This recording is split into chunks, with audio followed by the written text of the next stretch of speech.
إن الحمد لله نحمده ونستعينه ونستغفره ونؤمن به ونتوكل عليه ونعوذ بالله من شرور أنفسنا ومن سيئات أعمالنا من يهده الله فلا مضل له ومن يضلل فلا هادي له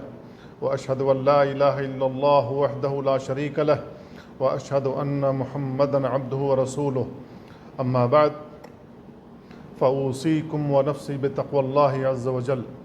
فإنه يرى دبيب النملة السوداء على الصخرة الصماء في الليلة الظلماء ويعلم سرائر القلوب وخفايا الذنوب أولا يعلمون أن الله يعلم ما يسرون وما يعلنون عباد الله إن المساجد بيوت الله في أرضه ويذكر فيها اسمه وفي أرجائها تقام أعظم شعيرة وأحب فريضة وفي رحابها تتنزل الرحمة والسكينة قال صلى الله عليه وسلم ما اجتمع قوم في بيت من بيوت الله يتلون كتاب الله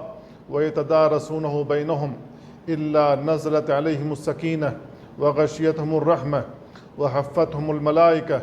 وذكرهم الله في من عنده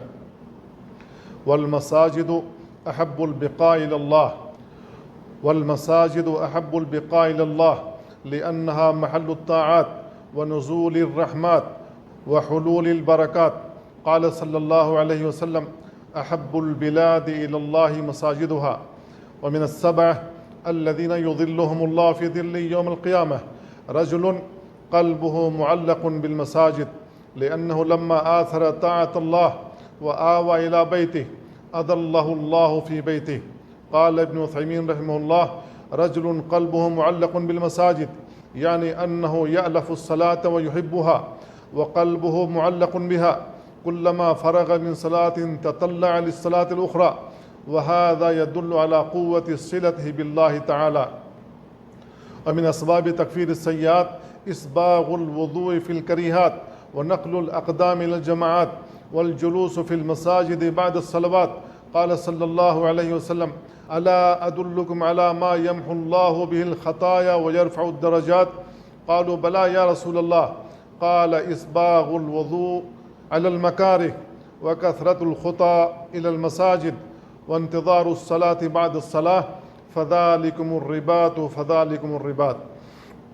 قال ابن رجب رحمه الله وإنما كان ملازمة المسجد مكفرا للذنوب لأن فيه مجاهدة للنفس وكفا لها عن أهوائها فإنها لا تميل إلا إلى الانتشار في الأرض لابتغاء الكسب أو لمجالسة الناس ومحادثتهم أو للتنزه في الدور الأنيقة والمساجد الحسنة ومواطن النزه فمن حبس نفسه في المساجد على الطاعات فهو مرابط لها في سبيل الله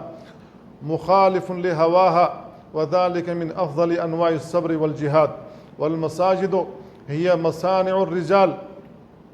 والأماكن من الأهوال قال عز وجل في بيوت أذن الله أن ترفع ويذكر فيها اسمه يسبح له فيها بالغدو والآصال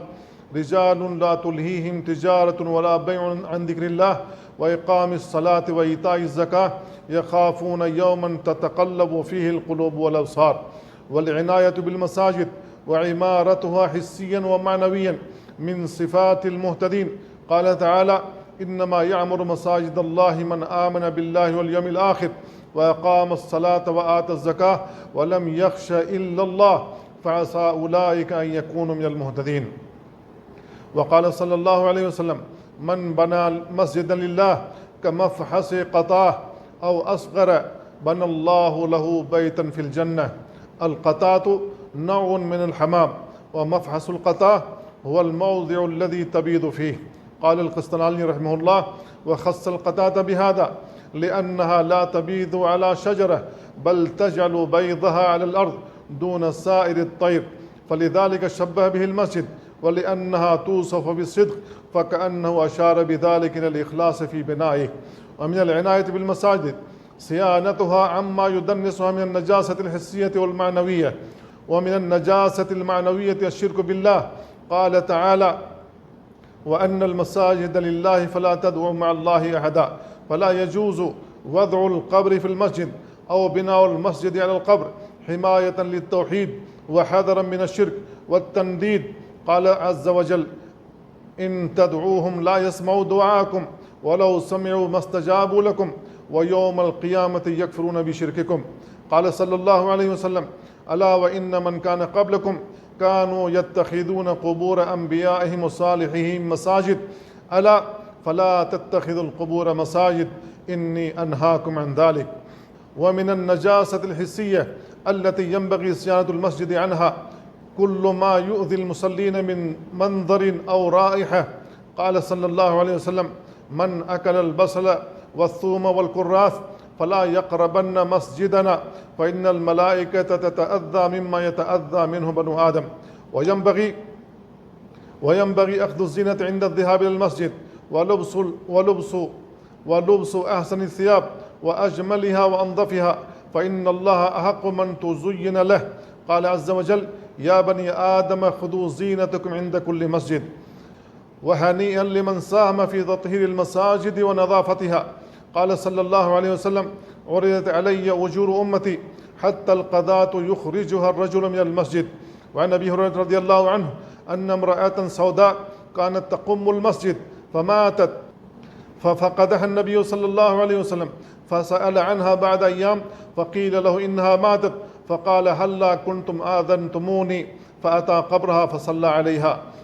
ومن أعظم الظلم وأشد الجرم التسبب في منع المساجد وتعطيلها والسعي في خرابها وتدنيسها. قال عز وجل: ومن أظلم ممن منع مساجد الله أن يذكر فيها اسمه وسعى في خرابها. قال ابن عثيمين رحمه الله: من فوائد الآية تحريم منع المساجد من أن يذكر فيها اسم الله، سواء كان الذكر صلاة أو قراءة للقرآن أو تعليما للعلم أو غير ذلك. ومن جلس في المسجد فإنما يجالس ربه عز وجل. قال صلى الله عليه وسلم: لا يوطن الرجل المسجد للصلاة أو لذكر الله إلا تبشبش الله به كما يتبشبش أهل الغرائب إذا قدم عليهم غائبهم. قال المناوي رحمه الله: تبشبش الله به أي فرح به وأقبل عليه وتلقاه ببره وإكرامه وإنعامه. إن المشي إلى المساجد رفعة للدرجات ونور في الظلمات. يقول صلى الله عليه وسلم: من تطهر في بيته ثم مشى إلى بيت من بيوت الله ليقضي فريضة من فرائض الله كانت خطوتاه إحداهما تحط خطية وأخرى ترفع درجة. وقال صلى الله عليه وسلم: بشر المشائين في الظلم إلى المساجد بالنور التام يوم القيامة. قال إبراهيم النخعي رحمه الله: كانوا يرون أن المشي إلى الصلاة في الليلة الظلماء موجبة أي توجب لصاحبها الجنة. ومن بركة المساجد أن من أتى إليها يحظى باستلقاء الملائكة ودعواتهم المباركة. يقول صلى الله عليه وسلم: إن أحدكم إذا توضأ فأحسن وأتى المسجد لا يريد إلا الصلاة لم يخطو خطوة إلا رفعه الله بها درجة وحتى عنه خطية حتى يدخل المسجد، وإذا دخل المسجد كان في صلاة ما كانت تحبسه وتصلي عليه الملائكة ما دام في مجلسه الذي يصلي فيه.